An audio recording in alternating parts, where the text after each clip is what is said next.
Barbarians are back and they are looking absolutely insane. I cannot stress this enough. I am so hyped after seeing the breakdown of what's to come in Season 2, the class changes to Barbarian. It's like they finally played their own game. So we got a lot to unpack. Let's dive right into it.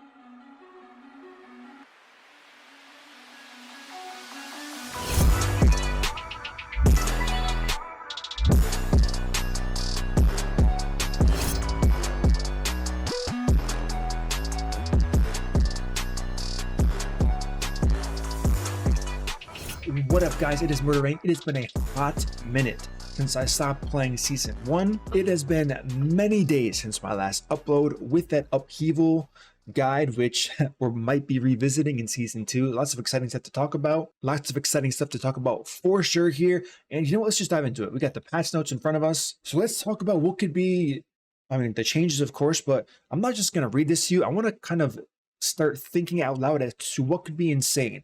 I already have some ideas, so I don't know. Let's go.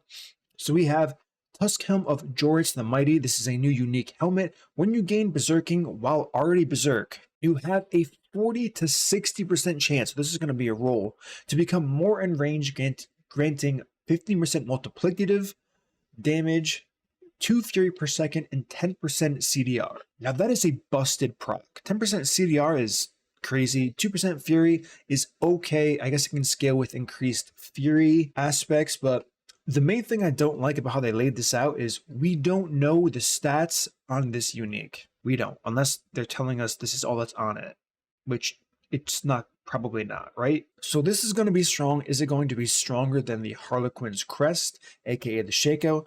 Probably not. And with target farming announced where you can target, we really don't know how high the drop chance of Uber uniques are going to be. So we're going to have to play that by ear, but this sounds strong. It's going to have to be tested for sure, but if the base stats on this are good, since it's a unique and you can't swap the stats, this is looking pretty damn good. The next item I want to talk about is going to be a generic item. That's going to be the Banished Lord's Talisman. After spending 300 of your primary resource, which Barbarians are very good at doing, your next core skill is guaranteed to overpower. Your critical strikes overpower deal 80 to 120% multiplicative increased damage.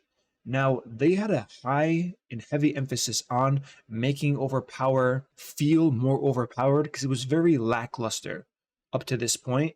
So this has the potential of being an incredibly strong talisman. The problem is it's a neck. And if you're a barbarian, you've ever played barbarian, any class really, you know how important the stats are on neck pieces. So again, without that knowledge, we really don't know how good this can be and if this effect can override the substats they decide to give us on a neck piece. Next, we have our newly added legendary aspect, so we can put this on any piece of gear. This one caught my curiosity for sure. Your rupture does not remove bleeding from enemies, which is huge. You get the bleed ignite, but the bleed stays. But here's the thing, this can occur once every 30 to 40 seconds. I really don't know if I like that. This could have some potential for really good single target damage, but realistically, just thinking about your time playing this game, if you're taking 30 seconds to kill a pack, there's something wrong with your build, or you're purposely playing an underwhelming build. Maybe that's the direction they're going with this game. They did a ton of scaling, they nuked crit damage and vulnerable damage to the ground, and they lowered the health of enemies to kind of balance that out instead of trying to do the disaster they did last time where we started doing no damage to the enemies in front of us. So it's really going to depend on the pacing of how fast we kill things. If we kill them very fast, this is not going to feel as good. If you wanted to make this an elite hunter build, kind of like the double swing guide I made, which was strictly run to the elites, blow them up, run to the next elite, and repeat the process, now you might be able to do that with rupture and bleeds, which would be huge.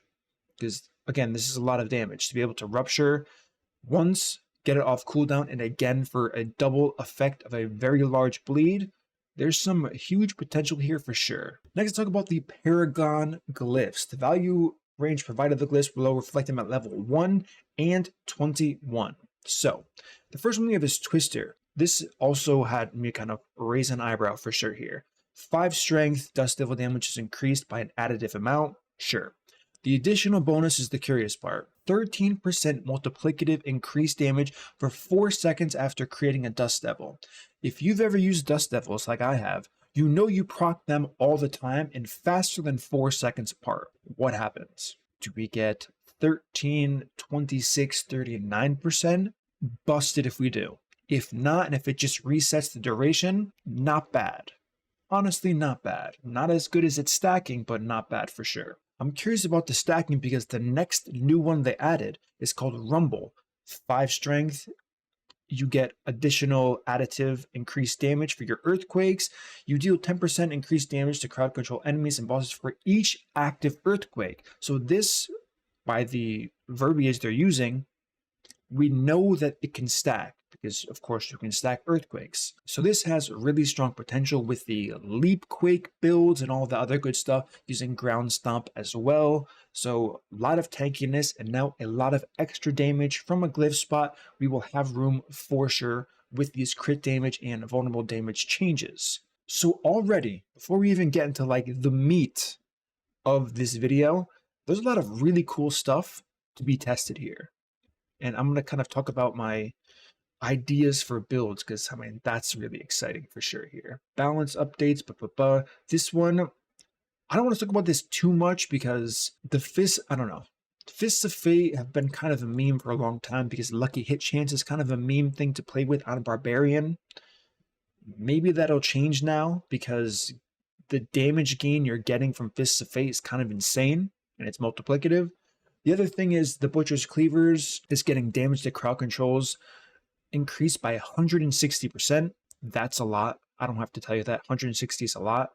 When I first saw that, I said this might be a typo, but I guess they're sticking with that because if you compare it to everything else, nothing else is being raised by 160%. And this is a multi-class item, so I don't know. We'll have to see how that goes. But what it really comes down to is this here. The bonus damage granted while berserking is active is now multiplicative instead of additive.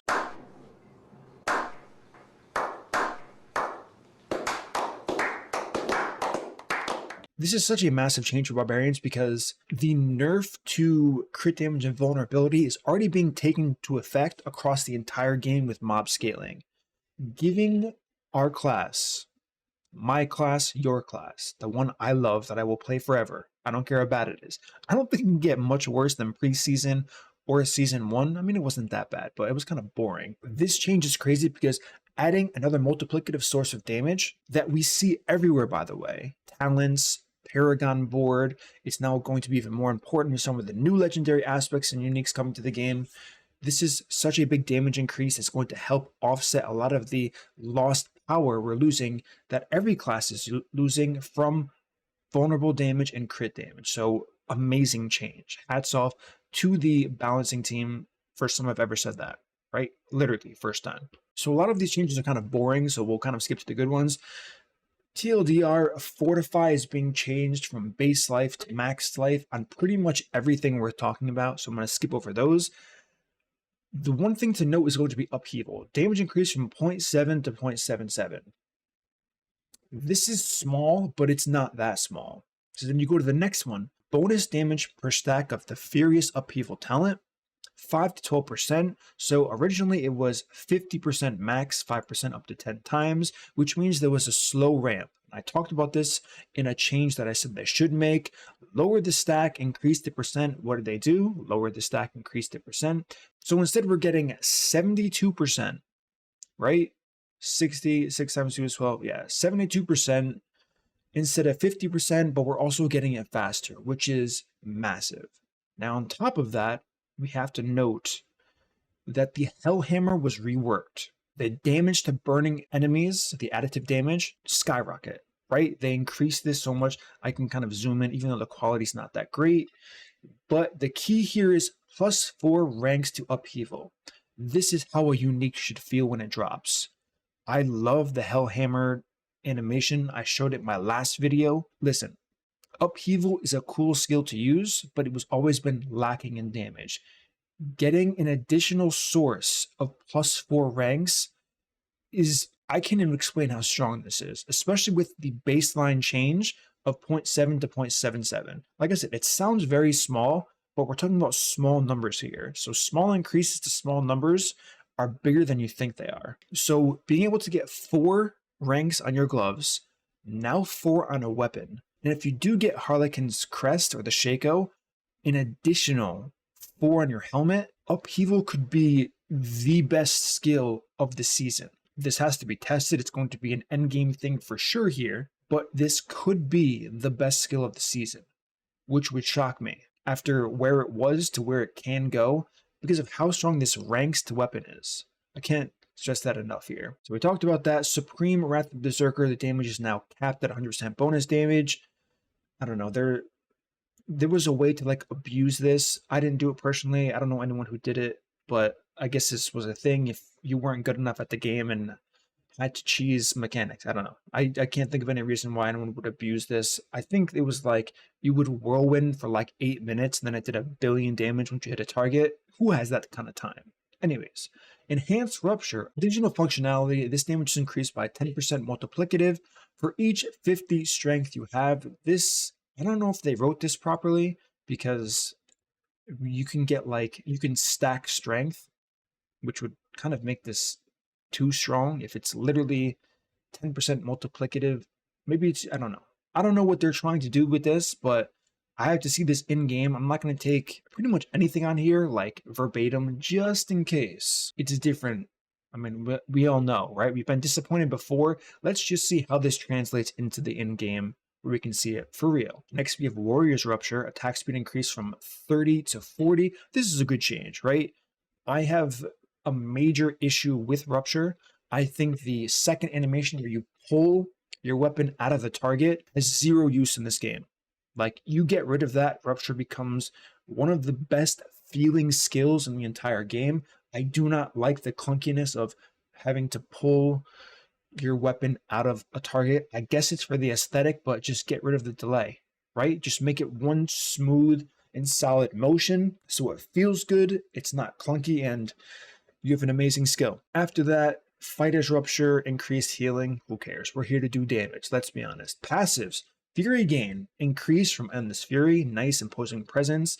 I don't really think this needed a buff because the tankiness a Barbarian could get if you know what you're doing is kind of next level. And now everything is going to scale off of maximum life, so this is a pretty sizable. It looks small again, but like I said, with how strong imposing presence was before, this is a pretty sizable buff to us. Again, Martial Vigor, damage reduction against elites increased from 369 to 4812. Don't think we needed it, but we'll take it. Thick Skin, fortified change from being base to maximum life. You already know that. This is what's going to be very interesting for all future Barbarian builds. Basically what they did with this set of notes is they said, forget everything you knew about your class. We're throwing this in here and this is going to change everything. And they're right. I'm going to have to redo all of my guides because they will still work in principle and theory, but with the changes and with the new glyphs and the Paragon board we're about to go over, it's going to expand so we can do much, much more with the Barbarian class, which I really like, and this is one of the best foundations of what a good game should look like. These should be expanding in this direction so more things are viable and more things are strong across the board. So just going over these quickly. Decimator, previously it did something. The new is what we care about. Each time you make an enemy vulnerable, your damage is increased by 10% for 5 seconds. Overpowering a vulnerable enemy grants an additional 10% bonus. I believe that's multiplicative, and I took a picture of it right here. Yes, multiplicative, so it's a double bonus if you're overpowering, which is why I talked about overpower before here. I already talked about that. We didn't talk about Ancient's Oath, so I'll kind of bring that up now.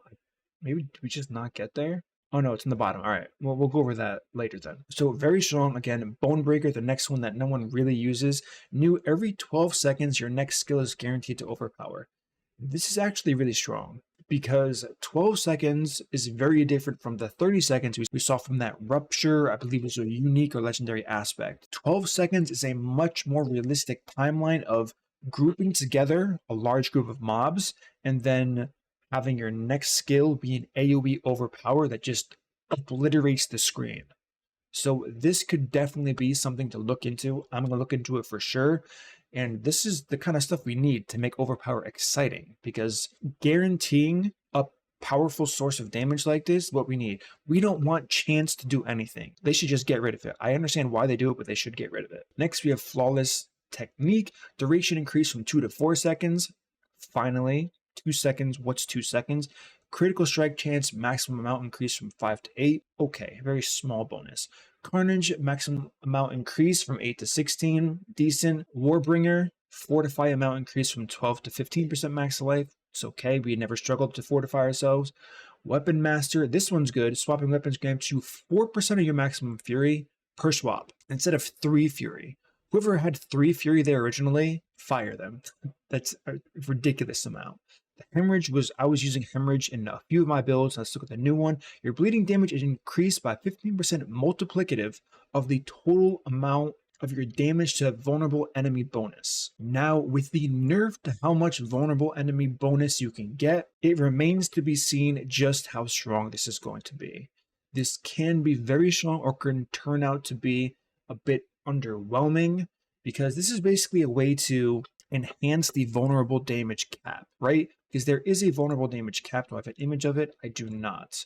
But anyways, if you want to look into it, I guess I can pull it up very quickly here. All right, so here we go. All right, so here we go. It's on the screen. We have 200% vulnerable damage times 20s like the baseline addition here, and then this is just what they gave us, like a TLDR of what we can expect to happen with the new damage bucket changes. So this is significantly lower than it was prior to this change. And when I say significantly, I'm talking like night and day.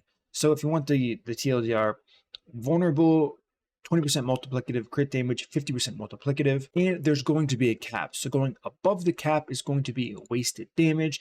This is a way to turn that vulnerable damage into more multiplicative damage with a Paragon node, which they should be this strong. And I did say we don't really know how strong this is, but they should be equivalent to this strength. Blood Rage, your damage dealt is increased by 25% multiplicative of the total amount of your damage while berserking bonus. Huge. This is pretty much just like hemorrhage, but I would say your berserking uptime is going to be greater than your bleed uptime, because you have to be hitting a target to make them bleed, as weird as that sounds. So the first hit will always not have a bleed bonus compared to the first hit while you're berserking, if that makes sense at all. Because you can berserk out of combat and then go into this massive pull, and your first hit will have that huge punch, whereas bleed, you're going to have to bleed them first, and then while they're bleeding, they're going to take increased damage. So that's kind of just my point with that. Next, legendary aspects. They finally properly nerfed Hammer the Ancients. The damage is the same across the board. There's no skill shotting. The edge of the quake for increased damage now is just a flat multiplicative boost to the entirety of Hammer the Ancients, which should have had from the start. Earthstriker's aspect requirement for overpower reduced from 10 to 8. This is nice. 8 swaps is pretty easy to do. Overpower proc now happens on your next non-basic attack. You could burn it on a basic, which was terrible. This is what I really want to talk about here. Ramaladni's Magnum Opus. Unique item changes. Damage to vulnerable enemies affix replaced with maximum fury at 150% of normal value. What the hell does this mean? Is this saying you gain 150% damage, so 1.5% damage when you're at max fury? The next change, damage per fury increased to 0.1, 0.3 to 0.2, 0.4, making the most. So they're buffing the best unique Barbarians have, right? Right. That's what they're doing here. And I guess they're trying to compensate again for this nerf to crit damage and vulnerable damage, but if you did not like running Ramaladni's Magnum Opus prior to now, it's not looking good for you. I'm going to tell you right now, it is not looking good for you. Because this change, if you have ever target farmed for this item, you know the difference between 0.1 and 0.2 is massive, and 0.1 to 0.3 is massive. Going up another point to 0.4 is what? Massive. And then I don't know what this increases with maximum fury. They're wording it in a really weird way, and it's hard to decipher what they mean here. But if they're trying to compete with what we're losing from vulnerable enemies affix, maybe it's as good or better. Like I said, it's hard to tell. Azure Wraith, non-physical damage increased by 120%. Okay. I'll just say okay for now because it requires too much. We talked about Hellhammer, amazing. Ancient Oath is the next thing we need to talk about. And damage to slow is now replaced with damage to close, which is an amazing source of additive damage. The unique power has been adjusted to the new version, which it launches 2 additional change. Enemies that you have pulled by Steel Grasp take 30 to up to 50% multiplicative bonus damage for you for 3 seconds. I don't like the 3 seconds.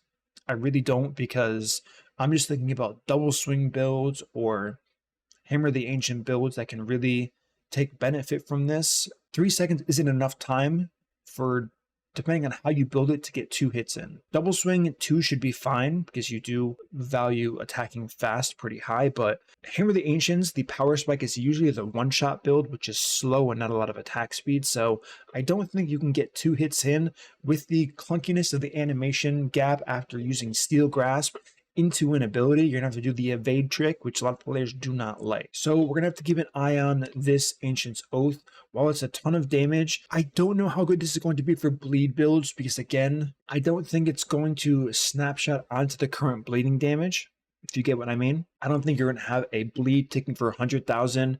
Use Steel Grasp and that 100,000 bleed's going to go up. I think it's the next bleed you apply is going to get this damage bonus. I could be wrong. It has to be tested, of course, but that is how I am currently reading it. And it says enemies that have been pulled by Steel Grasp. So you have to ask yourself, you cannot pull a boss. You can't pull a boss. So what does that mean? Is this just dead if you're trying to boss? We need to know these things, right? It should have been like a bracket somewhere. Next, we have Overkill critical strike chance against injured, replaced with Ranks of Deathblow. Massive, massive power spike on this item. We already know how strong ranks to anything is. I mean, I guess besides Rupture, it's just cooldown. But you kind of get the point I'm going at.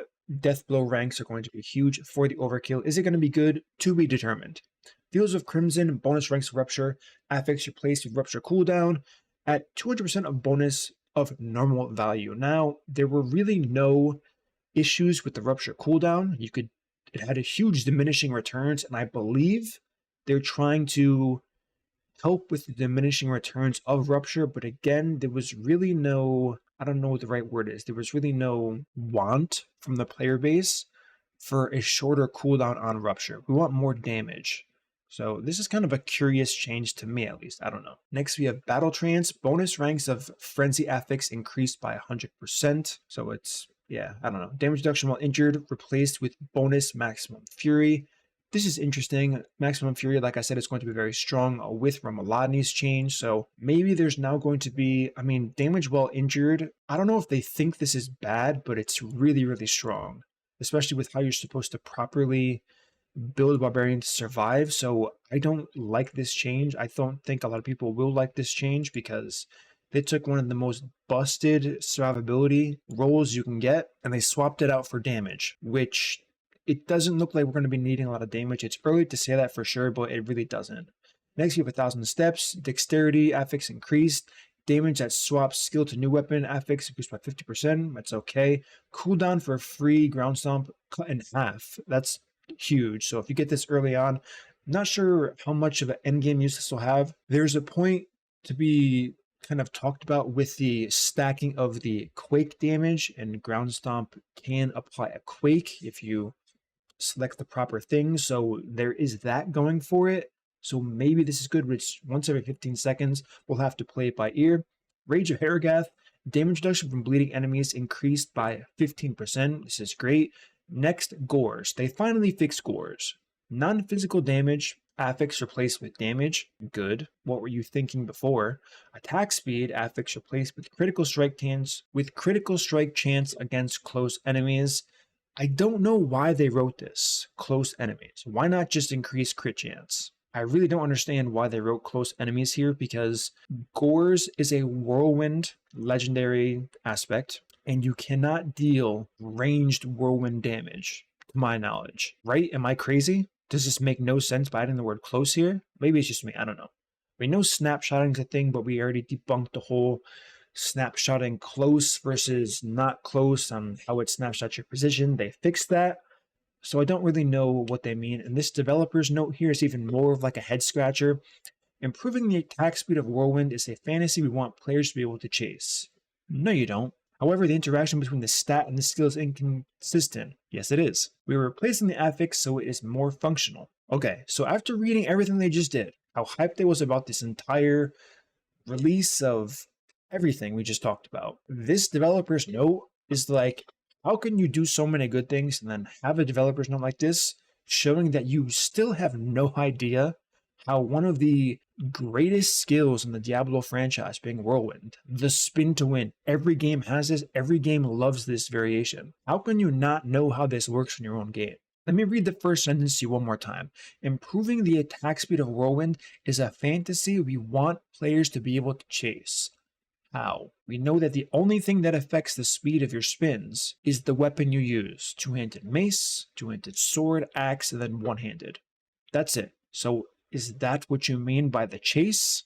If that is, what a letdown. There was no fantasy behind that at all. So maybe this is one of those soon things where the next 2-3 seasons, they finally start figuring out how the Whirlwind's supposed to work on their own game, and we will be able to boost the speed of Whirlwind, which would be nice. We want that. We want to be able to spin like a Beyblade and do 1 billion damage.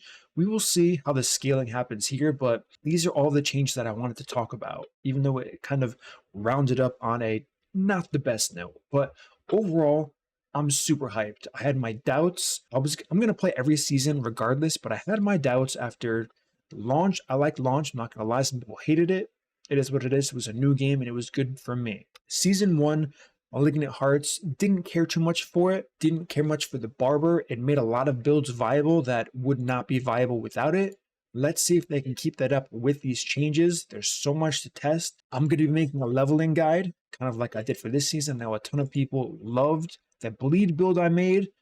Don't think that's going to be the strongest as of right now after reading these changes here, but I will keep you updated before the season launches. Look for that video of the build I'm going to recommend to level up during season 2. Super hyped. I'll probably talk about it in a video prior to the 17th, which is in 6 days from now.